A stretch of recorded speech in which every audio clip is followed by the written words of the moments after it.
Começa agora o Jornal da Cultura com William Correia. Boa noite. Para tentar evitar novo apagão, o Brasil importa eletricidade da Argentina e vai socorrer o Sudeste com hidrelétricas, usinas térmicas e nuclear. E veja também nesta edição. Calor extremo provoca aumento na venda de piscinas, roubo de água e prejuízos enormes para a agricultura. Reitor da USP presta depoimento à CPI da Assembleia Legislativa sobre violência e diz que não vai proibir trote de início de ano. Petrobras admite pela primeira vez que balanço da empresa poderá trazer perdas com a corrupção.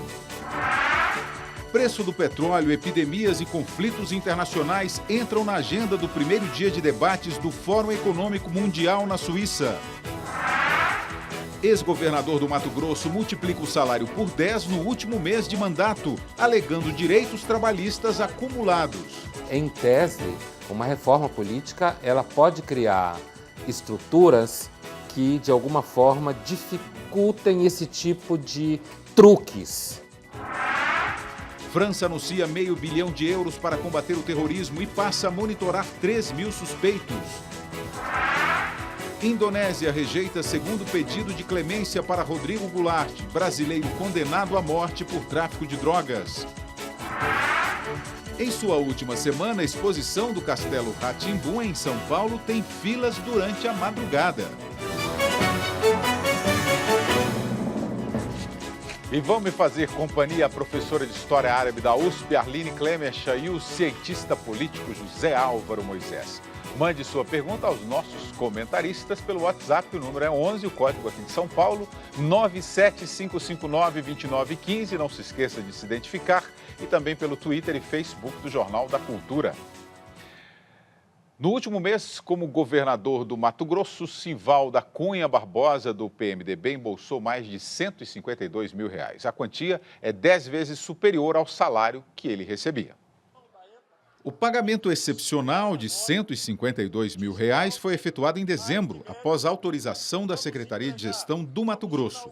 O salário normal é de quase R$17 mil. O ex-governador Simval Barbosa afirmou que o montante corresponde a direitos trabalhistas acumulados durante o mandato de 2010 a 2014. Ele alega não ter tirado férias. O atual governador do Mato Grosso, Pedro Tax, do PDT, disse não saber a razão dos vencimentos e determinou que a Secretaria de Gestão analise o pagamento. No Congresso Nacional, pelo menos 41 suplentes de deputados federais e 1 de senador receberão quase R$27 mil por apenas um mês de mandato, em pleno recesso. Os deputados tampão ficam no cargo até fevereiro, em substituição a políticos que já assumiram outros cargos, como secretarias em governos estaduais. Além do salário sem trabalhar, vão receber auxílio moradia de quase R$4 mil e reembolsos de gastos com o exercício parlamentar, que variam de R$28 mil a R$41 mil. Hoje, Massami Miki, do PSL do Amazonas, tomou posse como deputado federal para ficar apenas 11 dias na Câmara. Ele vai receber um salário de quase R$10 mil e outros R$14 mil para gastos como alimentação e passagens aéreas. Você tem tanto um problema ético, quanto você tem um problema de estrutura legislativa feita para servir os desvios éticos. Em tese, uma reforma política ela pode criar estruturas que, de alguma forma, dificultem esse tipo de truques. José Álvaro Moisés, boa noite. Depois falam que a imprensa só critica os políticos, né? Mas diante de uma situação como essa, não trabalham e querem receber. Pois é. Boa noite, Williams. Boa noite, ali. Aproveitar a ocasião, William, para cumprimentar os telespectadores. Eu estou de volta de férias, não tive aqui nessas últimas semanas. O ano começou com algumas coisas muito preocupantes, né? O governo brasileiro, o contexto internacional, atos de terrorismo, uma série de coisas que são muito preocupantes, e acho que essa notícia, o Pondé tem razão, né? Uma possibilidade é de, com reformas, você criar mecanismos de controle. é preciso que o Ministério Público verifique, não é, e entre na investigação para saber o que aconteceu, que um governador, no último mês do seu exercício, pode aumentar em 10 vezes o seu salário. Não é normal isso. E a ideia de que você tem direitos trabalhistas acumulados levanta várias dúvidas. Por que não foi, ao longo do tempo, processado esses direitos? Que seria normal e, de alguma maneira, estaria compatível com a lei, né? Agora, acontecer assim, de repente, isso mostra duas coisas. Primeiro, o procedimento, que do ponto de vista ético, é um procedimento errado, equivocado, na minha opinião. Agora, o outro lado da questão, o Podemos, de certa maneira, apontou. É preciso instituições, mecanismos de controle. O controle da corrupção, o controle de abuso tem que ver com a inexistência de mecanismos pelos quais a sociedade pode controlar quem está no poder. Abuso de poder sempre existe para quem chega lá. Só tem uma saída para isso, em relação ao abuso de poder. Controle, fiscalização e o que a tradição anglo-saxã chama de accountability, quer dizer, responsabilização de quem está em cargo público. Então, nós precisamos disso nessas situações, na minha opinião. Arlindo Clemecha, boa noite. Nós mostramos a reportagem que os políticos trabalham quando não têm trabalho e recebem por isso. O brasileiro que assiste uma reportagem como essa se sente como? Não, se sente muito indignado, acredito eu, e muito carente desses mecanismos de controle. E se a gente for só fazer uma simples conta, foi alegado aparentemente de que ele disse que não recebeu férias. Mesmo se somássemos 4 meses de férias em 4 anos de mandato, com mais 30% sobre cada um desses meses, não soma a quantia que somou, né? Então, também o tipo de explicação que até o momento aparentemente foi dada é bem fraca. O Cristiano Reis aqui, pelo Twitter, o governo aperta os brasileiros e não corta custos com políticos. Na verdade, o governo não tem essa possibilidade. A única possibilidade que tem é dos próprios políticos fazerem a tal da reforma política, né? Sem dúvida. E eu acho que esse é um foco muito importante da reforma política. Porque, veja, William, uma coisa que é sempre bom a gente retomar, né? A democracia é um sistema em que os soberanos, diferente do que acontecia no período do Estado absoluto, no período dos príncipes, dos reis, né? O soberano são os eleitores, é o povo. Mas não adianta você dizer, olha, democracia não é só votar, o soberano é o eleitor, é o cidadão comum, se ele não tiver meios de fazer esse controle. Eu acho que sim, a reforma política pode ser um caminho exatamente para construir mecanismos de aperfeiçoamento da democracia nesse sentido. Nós elegemos, mas nós queremos controlar o que as pessoas fazem, aquelas que foram em nosso nome eleitas para governar. De repente acontece isso, né, que eu acho que não é uma boa notícia para o país. Agora, o Eduardo Duarte aqui não acredita na reforma política. Como os políticos do Brasil vão querer votar em uma reforma política, se isso vai acabar com suas entre aspas, vida boa? Mas é porque ele está pensando na reforma política só feita pelos políticos. Eu acho que a TV Cultura está fazendo esse trabalho sobre a reforma política e muitos de nós que trabalhamos no tema estamos pensando que a reforma política também depende de mobilização da sociedade, dele inclusive, dele, dos seus amigos, dos seus companheiros, ele precisa mobilizar as pessoas iguais a ele para participarem, senão não tem reforma com fiscalização popular. E por falar nisso, na próxima quinta-feira estaremos no seminário na OAB aqui de São Paulo, né? Promovendo um debate sobre reforma política. Em breve, o Jornal da Cultura e o jornalismo todo da emissora fará chamadas alertando os telespectadores e convidando também para participar desse debate. Em breve, que eu falo, é de hoje para amanhã. Casos de intolerância étnica e religiosa se espalham pelo mundo. A globalização aumentou as oportunidades, mas também elevou o choque cultural entre as nações. Há 12 anos, John deixou a Bolívia com a família em busca de uma vida melhor. Ficou 1 ano na Argentina, mas não gostou. Por causa do racismo, né? Eles não têm da Bolívia, não gostam deles, né? John está há 10 anos no Brasil, mas este outro boliviano diz que aqui no país também há problemas. Nas escolas estão tendo preconceito que falam que os bolivianos trabalham, ganham, não é assim. Esse filho de coreanos diz que enfrenta muitos preconceitos. Esses negócios, né? Japonês, sei lá, giraia, jaspe, essas coisas. Essas histórias de intolerância se repetem em todo o mundo. E se por um lado a globalização trouxe novas oportunidades para a população mundial, por outro, ela ajudou a trazer à tona o choque cultural entre os povos.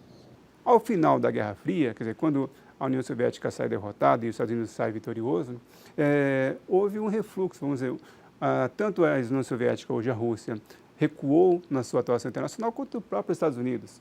E isso possibilita, então, que potências locais ou políticas locais acabam gerando conflitos, muitos conflitos, aliás, né, que nós observamos no mundo, sem que essas duas grandes potências interfiram. E é por isso que a gente vê hoje muito mais conflitos do que nós víamos no passado. Choque cultural, econômico e religioso que às vezes provoca ações violentas. No começo do mês, extremistas islâmicos assassinaram 12 pessoas na França por causa de caricaturas do profeta Maomé publicadas na revista Charlie Hebdo. Na Nigéria, o grupo Boko Haram mata e sequestra estudantes numa luta contra o ensino ocidental. No Brasil não há reações tão extremas, mas ainda falta muito para uma convivência harmoniosa. As pessoas não deixam muito claro, porém eu acho que existe. Podemos diminuir os conflitos, atenuar os conflitos, criar uma consciência multicultural e multicivilizacional, mas sempre tenderá a haver algum tipo de conflito. Arline, essa tal globalização intensificou a intolerância religiosa, cultural?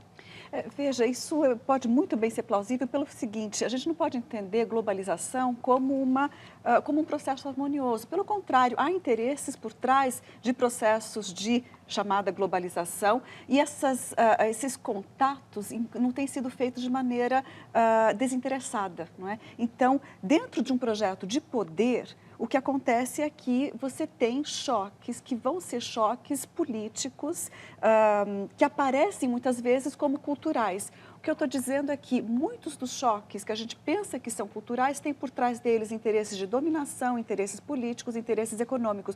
O próprio Boko Haram, que expressa uma intolerância absoluta, extrema e terrível no norte da Nigéria, é um grupo que busca tomar o poder na Nigéria, não é? E tem, então, uma agenda política por trás de todo esse fanatismo religioso.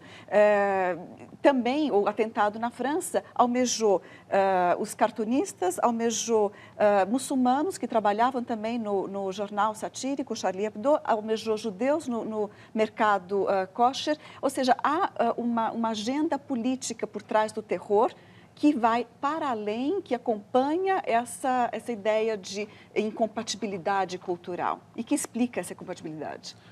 O José Roberto Silva aqui pelo Twitter, Moisés, globalização não é uma alternativa para abrir novos mercados para as grandes empresas das potências mundiais? Sim, uma das coisas mais importantes da globalização, pelo lado econômico, foi exatamente isso.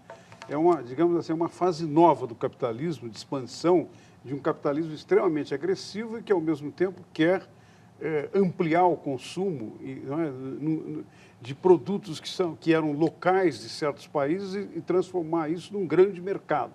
Agora, eu acho que houve algum exagero na análise da globalização em dois sentidos importantes, na minha opinião, né? Eu me lembro, por exemplo, das análises de um autor muito importante, um sociólogo alemão, Ulrich Beck, por exemplo, que chamava atenção para essas coisas, né? Ele dizia, por exemplo, entre outras coisas, o seguinte: houve uma certa interpretação de que a globalização criaria um mercado mundial, mas, ao mesmo tempo, um poder das grandes empresas, dos grandes atores fora das estruturas nacionais e quase desapareceriam os estados nacionais. Não aconteceu isso, né? Eu acho que no plano cultural também houve essa ideia de uma globalização cultural, de uma cultura globalizada, que, num certo sentido, diminuiria as diferenças, não é? Tenderia a criar comportamentos, tendências mais ou menos homogêneas. Não aconteceu isso. Cultura é um fenômeno extremamente que tem uma capacidade de duração muito forte, porque é um fenômeno identitário, de identificação das pessoas, de símbolos, de simbologia, não é? E não se destrói assim, principalmente quando você tem valores religiosos misturados, não é? Que são muito importantes, políticos, ideológicos. Tudo isso, num certo sentido, são vetores, na minha opinião, do que nós entendemos por cultura. E isso não se transforma assim tão fácil. Então, a globalização, apesar da expansão do mercado, de uma nova fase do capitalismo, não conseguiu, eu penso, não é, destruir essas identidades locais.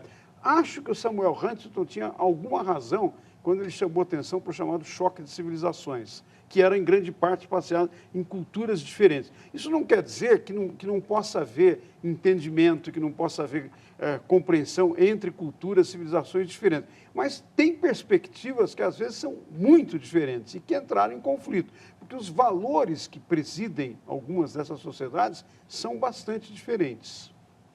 A França anuncia novas medidas contra o terrorismo. O país está em alerta desde os ataques em Paris há 2 semanas que deixaram 17 mortos.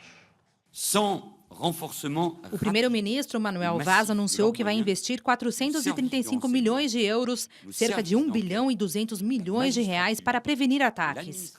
E vai contratar mais de 2.600 pessoas para combater os jihadistas. Valls disse também que a ameaça ainda é grande na França e que o país está monitorando 3.000 pessoas. Hoje, 4 homens foram acusados por associação ao terrorismo. Eles teriam dado apoio logístico a Amédi Coulibaly, que matou 4 pessoas no mercado judaico em Paris. Enquanto a França aumenta as medidas de segurança, o líder do movimento islamofóbico alemão, conhecido como Pegida, Louis Bachmann, publicou uma foto caracterizado como Hitler. Agora ele está sendo investigado por incitação ao ódio. E depois da repercussão, renunciou à liderança do movimento Europeus Patriotas contra a islamização do Ocidente. Milhares de pessoas tomaram as ruas em manifestações contra e a favor de Louis Bachmann. Já no Iêmen, a milícia xiita Houthi mantém o presidente do país refém na residência oficial, que está cercada por uma guarda. O primeiro-ministro, que também foi feito refém, conseguiu negociar com o grupo e foi levado para um local seguro. A milícia quer que o presidente aceite as mudanças na Constituição que vão favorecer o poder político dos xiitas. O Iêmen é formado por maioria muçulmana. Hoje cedo, em Tel Aviv, um homem foi baleado e preso após esfaquear pelo menos 10 pessoas em um ônibus. Segundo a polícia, o agressor é um jovem palestino da Cisjordânia que entrou ilegalmente em Israel.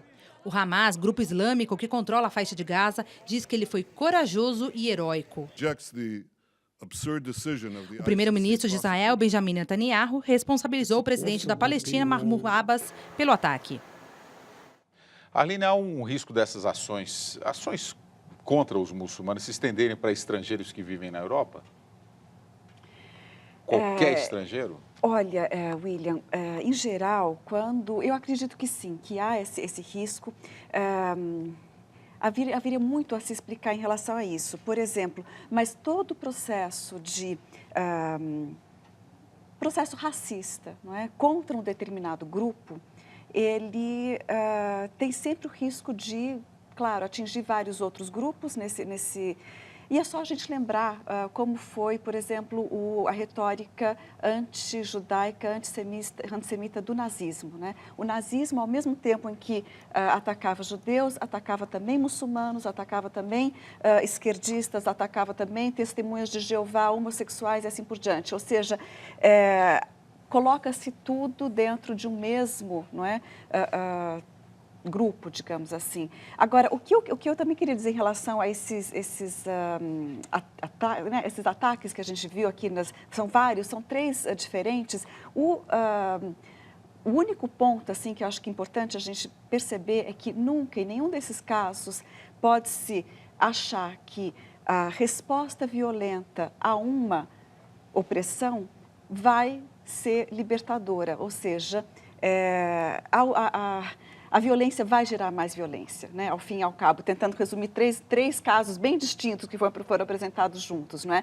A violência do palestino que sozinho pega uma faca e ataca os judeus dentro do ônibus, ele só vai servir para justificar uma opressão maior do Estado israelense nos territórios ocupados, que vai dizer, então, temos que lutar contra o terrorismo. E aí a gente vê um Hamas, por exemplo, dizendo que o atentado foi corajoso, né? Justificando de uma maneira completamente infundada. A violência sempre vai gerar mais violência em todos esses 3 casos. É isso, Moisés, esse tipo de movimento xenofóbico só vai gerar mais conflitos? Eu acho que a Aline tem razão, eu acho que o risco é muito grande. E mesmo no caso que apareceu da França, 300 mil pessoas serem agora vigiadas, não é? Veja, está no fio da navalha, né? É muito difícil que uma ação como essa, que é necessária para conter o terrorismo, o que eu acho que eu pessoalmente não tenho dúvida, mas é preciso ter muito cuidado para que isso não seja foco, início de mais discriminação religiosa, mais discriminação ideológica, racial e das mais, não é? E que pode gerar exatamente isso, pode gerar reações de violência que, então, em vez de ser um paradeiro da situação, cria um clima muito mais de maior desentendimento. Eu acho que nós estamos tendo um problema, não é, muito forte em várias regiões do mundo, em vários países, de uma retomada da violência como um elemento de solução de conflito e solução político, né? Eu acho que isso é muito grave, né? Até no Brasil, de vez em quando, tem coisas desse tipo, num outro contexto, é verdade, não nesse contexto de conflito religioso, cultural, mas tem tido uma reintrodução da violência na vida pública. Acho que é algo para se preocupar e é algo para a gente levantar uma dúvida. Como é que o sistema democrático, representativo, supostamente civilizado, da tradição ocidental, que tem valores, a meu juízo, muito importantes, como é que pode resolver isso? Nós temos que enfrentar. São problemas que nós não podemos deixar ir crescendo, acumulando, porque pode chegar a um ponto que seja já muito tarde para encontrar uma perspectiva. E os conflitos internacionais estão na agenda do Fórum Econômico Mundial na Suíça, que também discute sobre epidemias e preço do petróleo. O primeiro dia de debates começou com um protesto pacífico em Davos. Ativistas fizeram 193 bonecos e puseram neles cachecóis nas cores das bandeiras dos países. O objetivo é chamar a atenção para o clima e cobrar ações urgentes dos líderes. O evento, que vai durar 4 dias, reúne mais de 2.000 pessoas entre chefes de Estado, líderes empresariais e celebridades. Ao todo, serão 280 debates. Hoje foram discutidos temas como o rumo da economia mundial, conflitos internacionais, petróleo e a epidemia do ebola. O primeiro-ministro da Itália, Matteo Renzi, disse que a economia europeia está na direção errada, com riscos para o crescimento.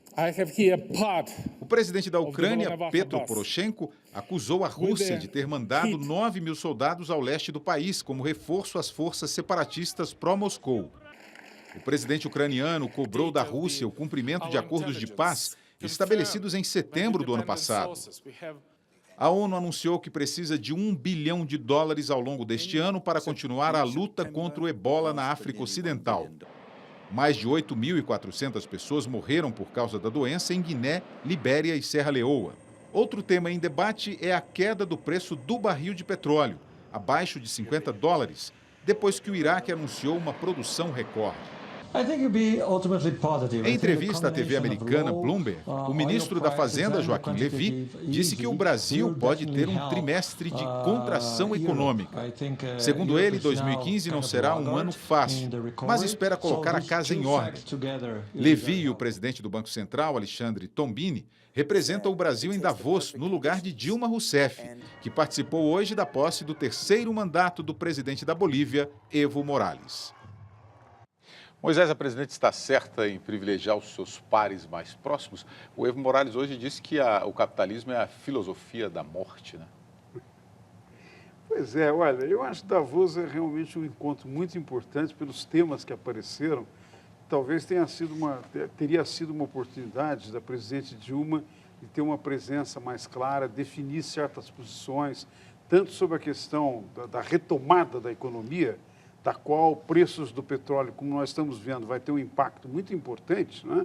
Mas também de questões como apareceu a preocupação com as questões do clima, do equilíbrio do clima, do aquecimento global. Eu acho que nós temos que entrar nisso com muita força.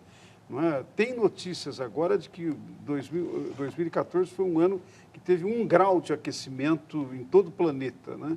Isso está afetando o Brasil, como nós estamos vendo, dias muito quentes, não é? Falta de água, chuva, etc. Então, eu acho que os nossos líderes têm que entrar nisso. Eu acho que o Joaquim Levy deu uma boa declaração aí, ele está dizendo que o 2015 vai ser um ano difícil. É bom que as autoridades digam isso com clareza para a população se preparar, né? E não façam mentiras e coisas que foram ditas na campanha eleitoral, que, na verdade, não estão acontecendo. Eu acho que isso é muito grave. Agora, eu esperaria que a presidente estivesse lá numa coisa como essa. Claro que a Bolívia é um país importante, ter essa solidariedade, esse apoio é muito importante. Mas Davos, nesse caso, era uma meta, eu acho, importante. Um estudo mostra que 9 em cada 10 estudantes de medicina da USP já sofreram algum tipo de agressão. Os casos são investigados por uma CPI na Assembleia Legislativa. Hoje, deputados ouviram professores e alunos. Uma das propostas discutidas é acabar com o trote na recepção dos calouros. O presidente da CPI relatou o depoimento prestado pela família de uma estudante da USP de Piracicaba, no interior, abusada sexualmente por 8 colegas em 2002. Os pais contaram que foram orientados pelo então prefeito do campus, Marcos Vinícius Folegatti, a não prestar queixa, já que os suspeitos são filhos de pessoas influentes. Eu quero deixar bem claro aqui que em momento nenhum essa aluna disse que tinha sido estuprada. A CPI começou no fim do ano passado, depois de denúncias de agressões, estupros e trotes sofridos dentro da Faculdade de Medicina da USP. Um estudo constatou que 9 em cada 10 estudantes de medicina da USP passaram por algum tipo de agressão ao longo da formação. A violência psicológica foi a mais registrada, seguida dos casos de assédio ou discriminação sexual. Por último, aparecem as agressões físicas, como tapas, chutes e empurrões. Quase sempre o agressor é outro estudante. Em segundo lugar, aparecem os professores. Os resultados são semelhantes aos obtidos em faculdades de medicina dos Estados Unidos, Alemanha e Chile. Em geral, as práticas de violência servem como uma maneira de você manter o status da elite, porque você seleciona grupos cada vez mais exclusivos que vão se manter nas estruturas de poder. No depoimento mais aguardado, o reitor da USP, Marco Antônio Zago, disse aos membros da CPI que delegou à Comissão de Direitos Humanos da Universidade a responsabilidade por acompanhar todos os casos de violência envolvendo alunos da instituição. Nessa tarefa, a comissão terá o apoio da Procuradoria, Ouvidoria, Comissão de Ética e também Núcleo de Estudos da Violência da USP. Muitos casos são registrados durante trotes de recepção a novos alunos. A Universidade de São Paulo promove, continuará promovendo e faz parte do seu processo de recepção dos novos alunos, tá certo? Uma semana de recepção dos alunos. A gente tem que abolir a cultura do trote, do começo ao fim. Não tem trote do bem, não tem trote brincadeira, não tem trote ecológico, não tem trote solidário, não tem trote. Os alunos também foram ouvidos e pediram a punição dos culpados no final das investigações.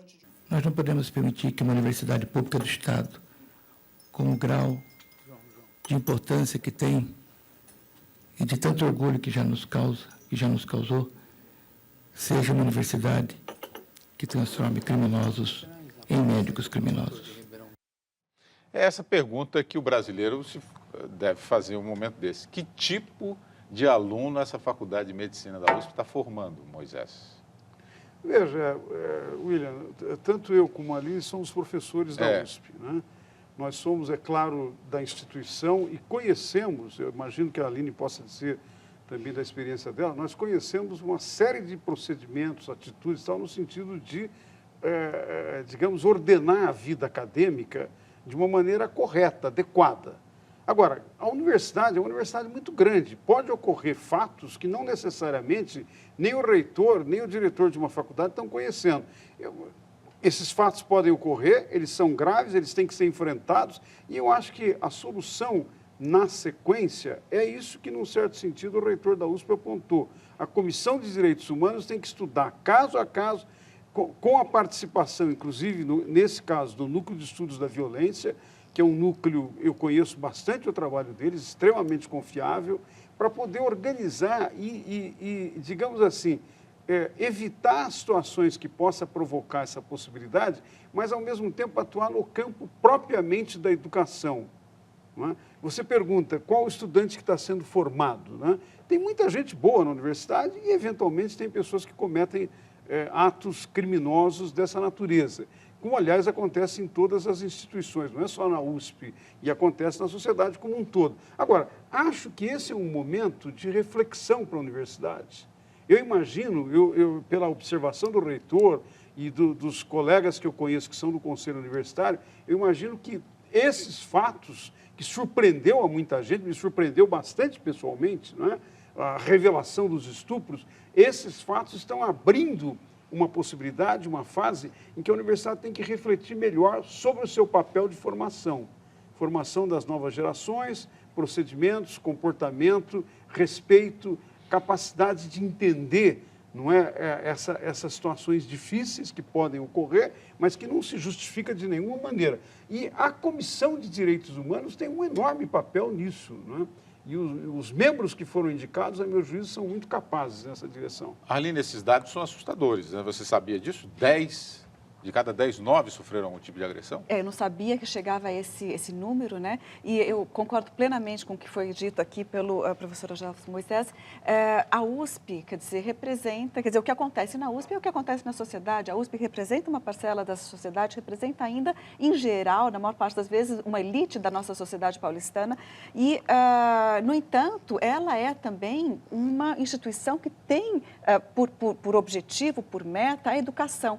Então, ela tem que dar uma luz, um norte, ser um guia dentro de questões que acontecem na sociedade como um todo. Portanto, não pode deixar que isso passe de forma alguma e precisa realmente trabalhar como vem sendo trabalhado para se eliminar esse tipo de violência dentro do campus. O Rodrigo Campos aqui. Só uma observação final sobre isso. Eu acho que talvez a gente deva admitir com toda clareza que é preciso que as instituições de educação no Brasil tratem com os jovens abertamente a questão da sexualidade. Tragam o tema e tal, para as pessoas poderem entrar numa outra perspectiva sobre isso e não usarem a violência para eventualmente realizar os seus desejos sexuais, né? O Rodrigo Campos aqui, eu falei dessa questão de que jovens estão sendo formados na universidade, ele fala, desculpe, mas a USP não forma criminosos. Não dá para evitar que bandidos passem no vestibular.